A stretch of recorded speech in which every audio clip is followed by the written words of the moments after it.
Hello, everyone, and welcome back to the Massage Expert Wellness Lab, where we discuss the practices of massage and body work. With motivation and education, we assist you with your self-care needs, such as stress and pain management. Today in the Wellness Lab, we are going to be interviewing a 3-time world champion in powerlifting. This person is also in the Navy and also wrote a book. I am so glad to bring on Mr. Mike Dudley from Lumberton, North Carolina. How you doing today, Mike? Hey, what's going on, brother? I'm doing great. Happy Valentine's Day. Oh, yes. Happy Valentine's Day to everyone out there. And let's go ahead and begin. So tell me a little bit about yourself. What should me and my viewers know about you, Mike? From Lumberton, North Carolina. I compete in powerlifting. Done pretty well for myself. Made it to the World Championships a few times. I'm in the United States Navy. Been serving for the last 14 and a half years. And I just picked up a new hobby of writing. So I published my first book back in September, A Life of Lifting with Mike Dudley. It's on Amazon now. Awesome. So we're going to be discussing all that. We're going to discuss about you being in the Navy, about your competitions, and then also about your book. And we're all going to be relating this to your self-care. So tell me, with you being in the Navy, how does that affect your competition or your training for Team USA for being a powerlifter? It has a good effect on it, or it's more challenging trying to juggle two things with two separate goals, because the Navy wants to keep you at their standards, and then for you to be able to compete at a certain level of powerlifting, you have to kind of be toward their standards as well. So the Navy wants me to be about 145 to 155 pounds, which I weigh 225 on a normal day. So it's a challenge trying to train for both. You know, the Navy has you running every day, push-ups, a lot of calisthenics and things, and powerlifting is polar opposite, strength training, lifting weights and everything. So it's pretty difficult. How do you manage your schedule? Do you use scheduling on your phone? Do you write things down, or do you do everything by memory? Do you have like a exercise notebook to keep everything organized for yourself? As far as training goes, I have a calendar put together for the month. It's on my phone, it's on my wall, and it's on my computer. It's everywhere. I don't want an excuse to not know what I got going on for the day. Yeah, pretty much. So yeah, I track it mainly through my cell phone, sending alerts and things, so I can pick it up anywhere that I'm at to help to keep me on my program. That's good to hear, because we do need to make sure that we keep notes, mental notes, physical notes, so that we constantly have reminders of our goals so that we can achieve those goals. If you don't write your goals down on paper, you will not achieve them. So always make sure that you have some type of written goals written down for yourself. How did you get interested in becoming a power lifter? It's kind of different situation. I was lifting, like I said, came from Lumberton High School. We had some great coaches there, Coach Hodges. I remember Coach Hodges specifically, getting me in the weight room and everything. And he kind of started everything for me. So since I first stood in his class, I've been lifting ever since. So I'd be at the gym all the time, and the gyms would throw these little competitions in there, powerlifting competitions and things.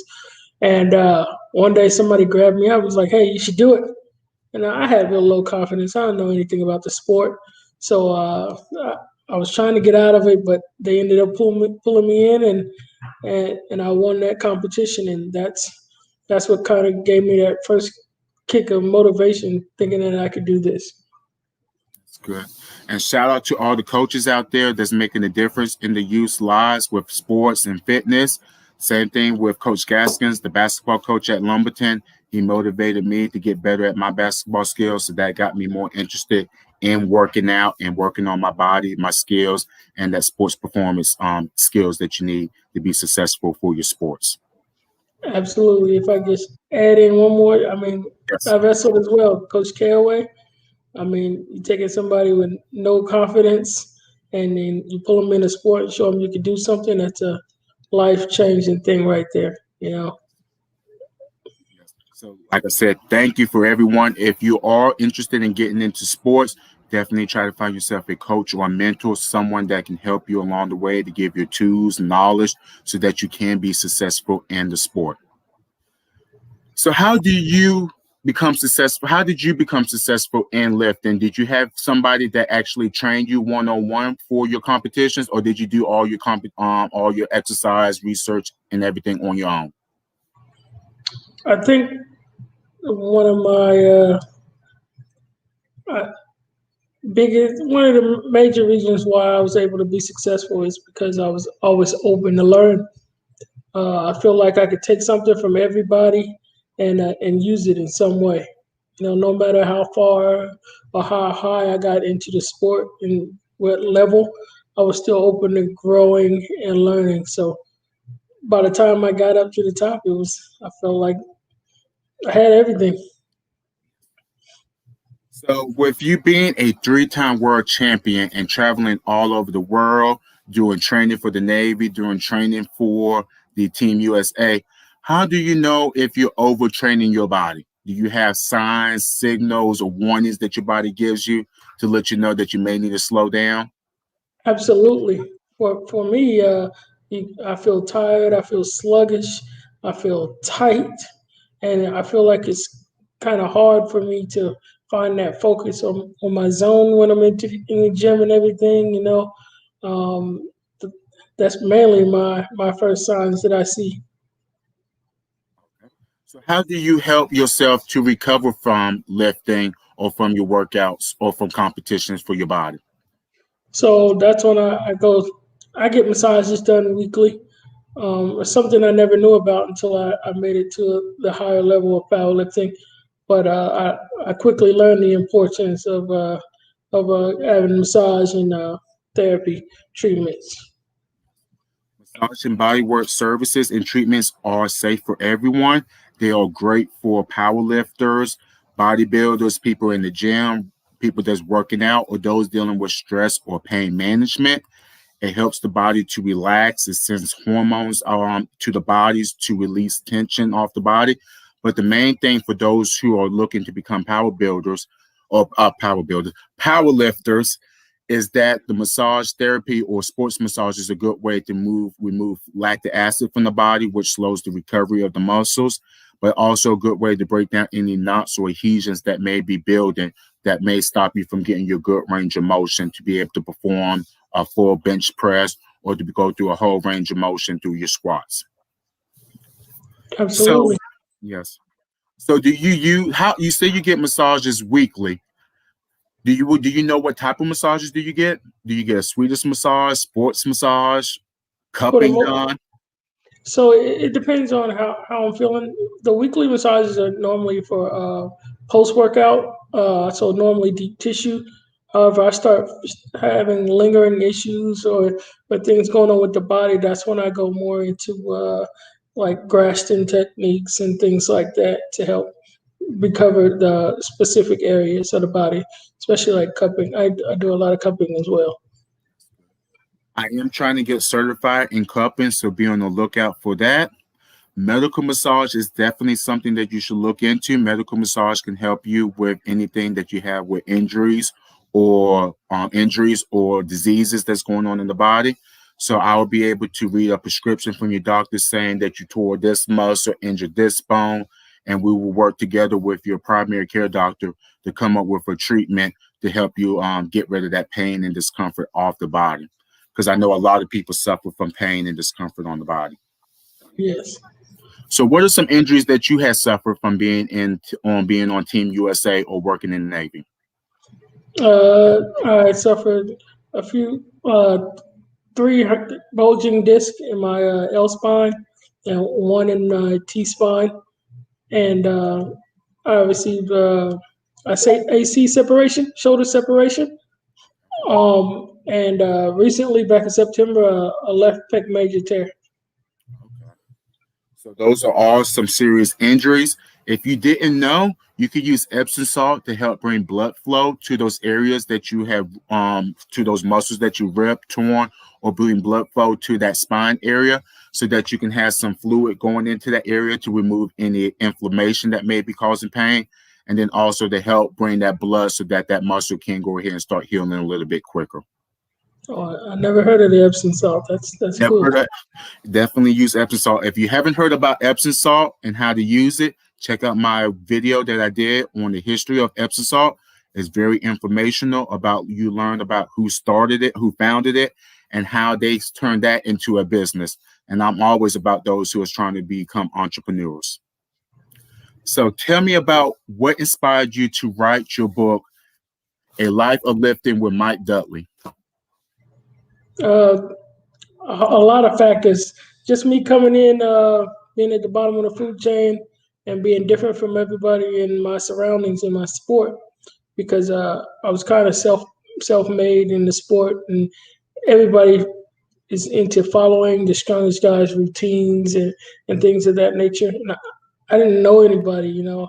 I only had my program that my coaches gave me in high school, and what little bit of research I could do for myself online.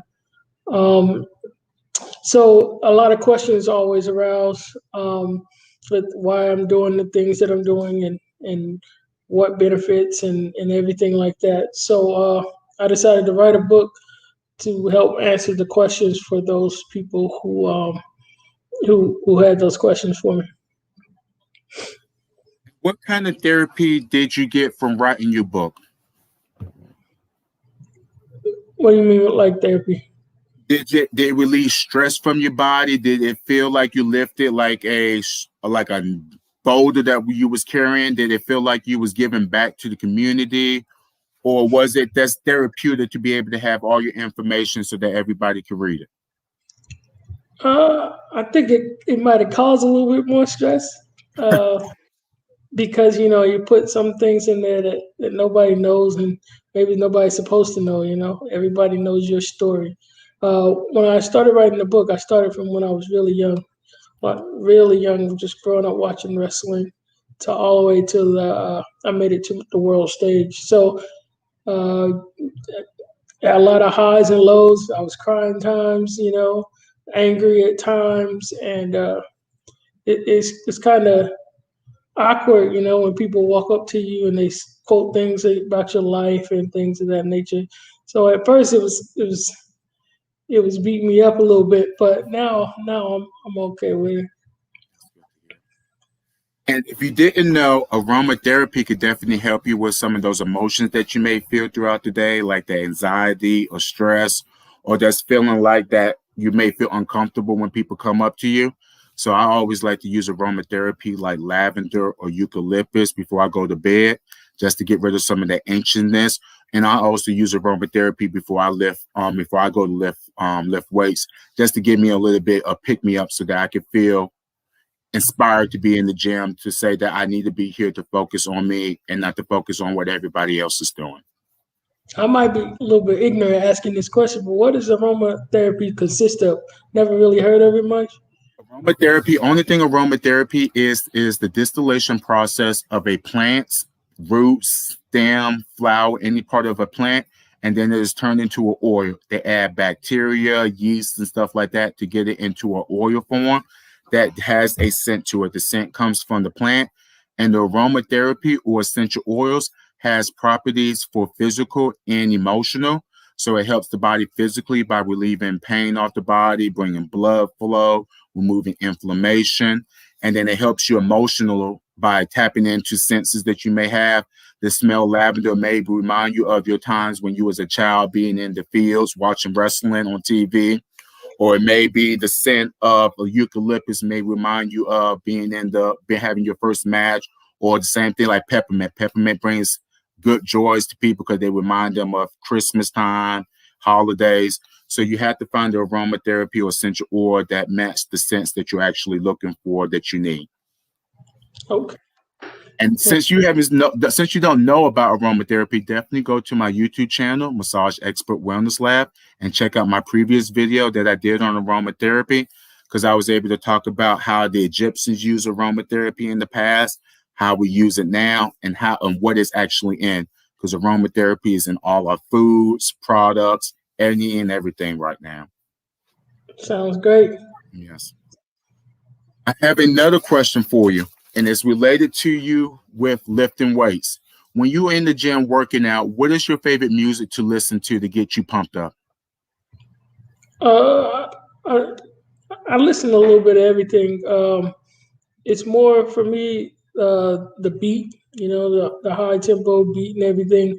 Um, when I'm in the gym, I kind of get this tunnel vision or kind of zone out. So only thing I'm really feeling is the vibrations and the beat. So I don't think the genre really matters. It's not as important as the beat. And that's what I hear a lot from people when I ask people this question. I ask people what type of music they listen to for certain situations, because certain music, beats, lyrics cause different effects depending on when you listen to it. For me, when you listen to up-tempo beats in the gym, it gets you motivated. It makes you want to push. It gives you a little bit extra strength in the gym to lifting weights. But when you're actually doing work or doing activities, when you have to sit at a computer or be focused, it's kind of best to use instrumental music to help calm the mind and keep it on track and on focus for what you're doing. Oh, that's awesome. So that was one reason why I wanted to know, because I know I see some people that be in the gym and I guess they'd be listening to their favorite song and they be rapping or singing the whole song for like 3-4 minutes, not getting their workout on. So it affects people different ways. I have a friend listening to R&B, and he's just singing the whole time. Like, looks like a monster. Singing monster. I like to hear that. Another question for you is, what do you do to keep yourself grounded or get yourself prepared for doing a big lift or a competition? I think I always start with trying to get myself mentally focused first. To me, that's the key to everything, because without mental stability, you're all over the place. I can't lock into my workouts. I can't find the discipline that's needed to perform at that level. So me personally, I like to write. Write everything down, like you said earlier, set my goals and everything, and I take a lot of pictures of myself at the beginning, pre and post pictures, and I read I like to watch old school movies like Rocky or something that help me get there. A little cliche, I know, but that's just some things that I do is try and get mentally focused. And then when you're in the gym, it's kind of no excuses. You stick to your program, make sure you stay hydrated, and program hydration, and make sure I stick to my macros, my meal planning, and that's pretty much it for me. I'm glad that you was talking about making sure that you're writing stuff down, planning and scheduling, because that is a big step, or one of the big factors in actually succeeding in your self-care goals and succeeding with any goals, is making sure that you do have a plan, making sure that you have somebody to keep you committed to staying on that schedule and making sure that you are doing what you're supposed to. And I do that for all my clients with massage therapy. We make sure that we book your appointments weeks in advance. I make sure that I give you the information and the knowledge that you need so that you can be successful on your own at house and reducing your stress or doing some self-care massages at your home. I got a quick question about the massages. How important is hydration before massage, or how does it impact your massage? Hydration impacts massage because hydration affects the whole body. It brings water to the body. It brings water to the skin. It brings blood. It moves fluids. And it also, like I said, it brings hydration to the body. So the muscles are already tight and there's no lubrication, no hydration in those muscles. Those muscles are going to be tight and they're going to be a little bit more sensitive when we work on them. so that when it feels like you're working on it, it may feel a little bit stiff, tight, or may feel like it could rip or break because it's so dry. So with the water, it allows it to get a little bit more hydrated, a little bit moist. It allows it to be a little bit more movable or permeable, more movable, or allow me to stretch the muscle so that you can get that range of motion if you have lack of range of motion because of that dehydration. Thanks for clearing that up, because my current therapist, always asks if I'm hydrated or if I'm staying hydrated whenever I go in for treatment. So it was nice to get somebody clarify that. Definitely drink your water before your sessions. Like I said, it will help stretch out those muscles. You don't want to stretch any muscles that's really tight or really stiff. So that water goes into that area so that you can get that little bit easier fluid movement in that joint movement. Okay. Other than massage therapy, do you do anything else for self-care needs? Do you use apple cider vinegar? No, well, I just started using the apple cider vinegar tablets. I seen a video with you talking about it the other day. So I went up and I actually picked up. I was taking them once a day. The apple cider vinegar tablets. I don't know if they're as effective as tablets, but are they as effective as the regular? It depends on your goal and the outcome that you're trying to go. Tablets do take a little bit longer for it to dissolve and to go through the whole body compared to if you use it in a liquid form and drink it or put it on the skin. But like I said, it all depends on for your uses. If you're trying to get hair growth, apple cider vinegar is good to put the liquid form in the hair. If you're using it for energy wise, tablet is good. If you're using it to try to get that little bit of protein that may be in it, then using it in the tablet form is good. But if you're trying to use it for the skin to clean wounds or anything like that, it's best to get the liquid form and put it on the skin that way. Okay. But I am going to be doing some more videos on Epsom salt, apple cider vinegar, so be on the lookout for that. All right. Anything else that you may use for self-care needs for yourself that you use? No, nope. That's pretty much it. So the last question that I do have for you is, with everything that you have successfully accomplished over the couple of years, what is the next big goal that you want to accomplish? Next big goal is I want to bounce back from this injury. Suffered the left pec tear. You know, that's my major event, the bench press. So I had a life goal of being able to bench press 600 pounds. My best lift to this date is 570 pounds, and that happened right before I tore my pec. So I'm trying to bounce back and reach that goal. It looks like you're on Possibly track. write another book. Sorry. No. Go ahead, finish. I said, and possibly write another book. Oh, what would the second book be? Uh, I Or what think would the topics be? I think it's just going to play off of the first one, because I feel like this injury, the emotion and everything, how it's impacting my whole life is a whole nother part and a big part of my story. Um, Definitely. So I'm definitely looking forward to seeing that second book whenever you do create that and release that. Like you just said, stress, emotions, all that stuff does take a hold on all of us, and we do need to manage that. We don't need to let all the stress, negativity change us and change our moods. So do consider getting massages. Massage is a good way to release stress and pain off the body. As you could tell, Mike used it for his recovery.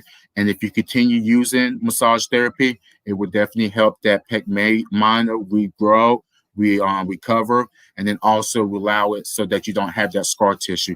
Scar tissue after injury is what stops a lot of the range of motion or full extension or flexion of the bones in the muscles because of that new scar tissue, and it's just not fluid or hydrated enough for it to be able to move like the rest of the muscles. So definitely use massage therapy for all your needs. What's your view on or if I have an upcoming competition, how soon or what's the time frame that I should have a massage prior to the meet?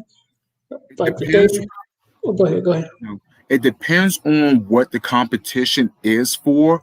If you are going for a competition where you have to do explosive lifts, you can do the massages a couple of minutes before the lift, because if you do deep tissue vibration techniques, you can actually energize that muscle so that it can go ahead and start twitching.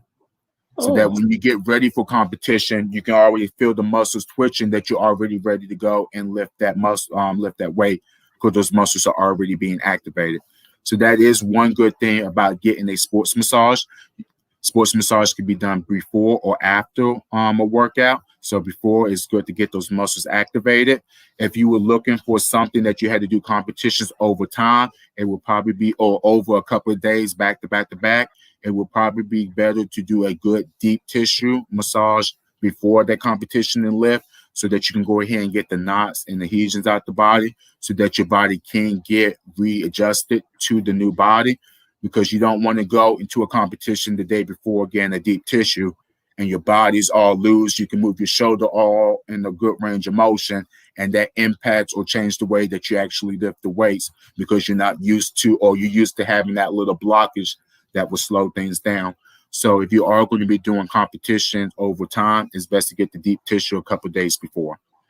And then awesome. whenever you're done with the competition, you can go ahead and start getting your regular massages, like Swedish massage, to relax the body. Awesome, man. That's some great information right there. Thank you. Thank you for asking me that question. Do you have any other questions for me? Because like I said, I'm here to help you. At this time, I don't have any other questions. Mike, thanks for being on my channel. Thank you for doing everything that you do in the Navy. And also congratulations on being that 3-time world champion, getting specialized in bench press, because for some reason my bench press form is all messed up. I can never get it right. So I'm definitely going to have to link up with you so I can get my bench press right. Oh, yeah. So viewers, thank you for watching us today. Mike, do you have anything before we head out? Nope, I just want to say thanks, man. I appreciate what you're doing, and thanks for representing our city. You're welcome.